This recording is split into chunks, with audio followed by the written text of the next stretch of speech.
cracking a cold one open with the boys. At this point, I'm just like a walking Trader Joe's ad, and I'm not ashamed. Hello, YouTube. Valley Gal here. Obviously, it's time for another album review, but if you're curious about what happened to my face, no need for concern. My roommate and I are cat sitting right now. I got all up in the kitty's face, because she's just so cute, and she may have bit me a little bit. Now, that's not what this is. She bit me right over here. Scar, she didn't break much skin, but then I was explaining what happened to my friend, acting it out, if you will. Got all up in his face, and then he went, oh, so then she went, and he scratched me. Much worse than the cat bit me. I am also experiencing allergies for the first time in my life. You know, I just found out that as you get older, you develop things that you didn't have as a kid, such as allergies. Not a fan.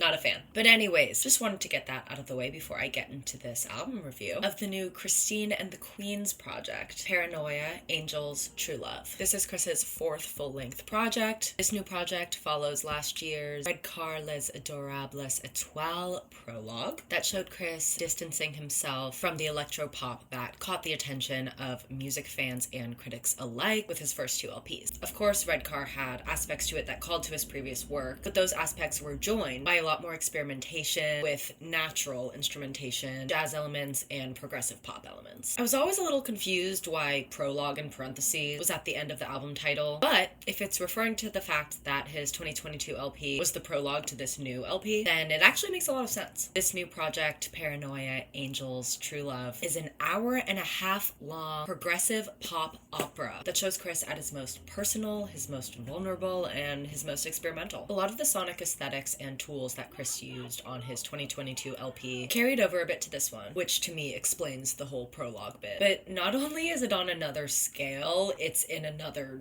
dimension. I will say, for an hour-and-a-half long album, it's really impressive how Chris managed to show so much range and variety while also keeping the album as a whole quite cohesive. Reminds me of the feat that is SOS by SZA, my number 2 album of 2022. A 23-song album that keeps you engaged the entire time. However, that's not to say that there aren't some bloated and superfluous moments and tracks on this thing. Like, on track 10, that's not track 10. It's track 7, an 11-minute long experimental gospel journey that is, I will add, much more eerie than it is soulful. It's giving the interludes on Did You Know There's a Tunnel Under Ocean Boulevard. This song feels like a trip, but a chaotic and messy one at that. Kind of like if you took some acid when you weren't in the right headspace type of vibes. I applaud Chris for the experimentation on this track, but it is not successful in my book. The track right after track 10, Overture feat. Mike Dean, is a very short, almost like interlude type of track that kind of continues with the digital ethereal vibes that are present on track 10, but you can't understand what he's saying. It's over before you've had a second to wrap your head around what might be happening. However, it does share a title with the opening track of the whole album, which by the way is a great and fitting intro track for the album, as it very much puts the listener in the correct introspective and spiritual headspace you kind of need to be in to get something out of this album. So with this track sharing the same name as the intro track, it makes me wonder if it's like cutting the album into 2 parts, like acting as like a second intro track in a sense. This is Mike Dean's only feature on the album, unlike the other 2 features that are present on this album, 07 No Shake and Madonna, that have respectively 2 and 3 features on this album. The first 07 No Shake feature is on True Love, which is definitely one of my favorite songs on the album. I love the production, the melodies, the vocal performances, and 07 No Shake's verse just, it fucking works, and it fucking slaps. And they're hot, like, I'm fine. Speaking of, 07 No Shake is also featured on the following track, Let Me Touch You Once. I'm gonna let Taylor speak for me on this one. I literally died. I literally just died dead, and I couldn't breathe anymore, and so I died. Rest in peace, me. R.I.P. me, hashtag. It's criminally sexy and hot. I mean, the first 2 verses, like, come on. This song was made with the intention of getting sapphics weak in the knees, and yes, that is the PG version. No one can convince me otherwise. Okay, and then the Madonna features. Okay, number 1. I mean, just having Madonna as an integral part of this entire album is iconic. And in many ways, her spoken word features are very slay and very iconic. But they can also be a little cringy and potentially silly at times, but only when the song that the feature is in doesn't do enough on its own to make the drama that is Madonna's features like fitting. This is most obvious on Angels Crying in My Bed, which in my opinion fails at what True Love succeeds at in regards to utilizing like trap-like beats. Since the song falls a bit flat from the beginning, by the time you get to the Madonna verse or moment, you're kind of like, drama.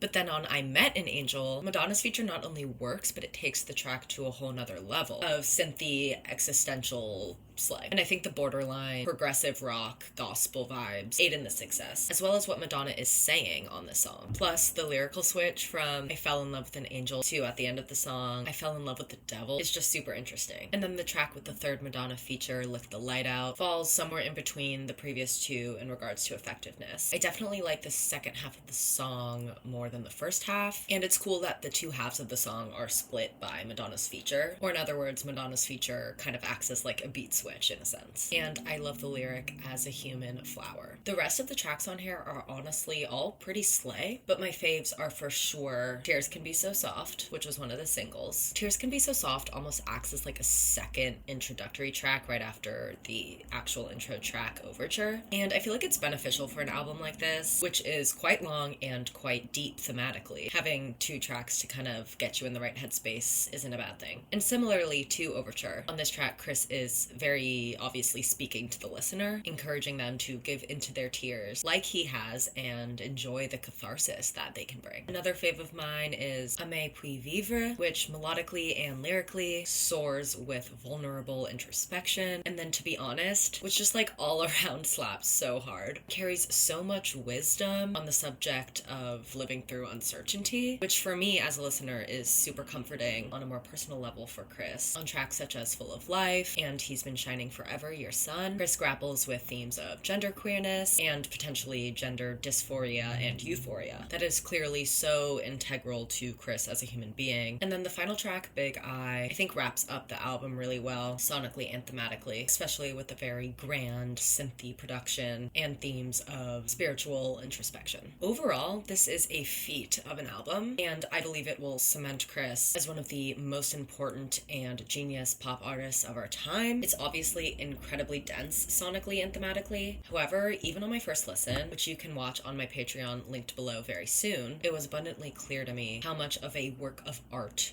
this album is. While there are some moments that feel a little bit overly indulgent on Chris's part, overall this album is a beautiful and illustrious portrait of Chris as an artist and a human being. And as I've mentioned many times, it's an hour and a half long, so it's pretty impressive that that's the main thing I'm taking out of it. So with all of that said, I'm gonna give this album a 9. Thank you so much for watching this video. Remember to check out my silly little social media accounts linked below. Make sure to check out my Patreon where I post the reactions to the albums that I review on this channel. And also check out my Sunroom where I post more exclusive content. I post more just like casual ramblings about music, pop culture, etc. For example, I just posted my reaction to the new Doja Cat single and music video. So you can check out both of those things linked below, and I will see you in my next video. Bye!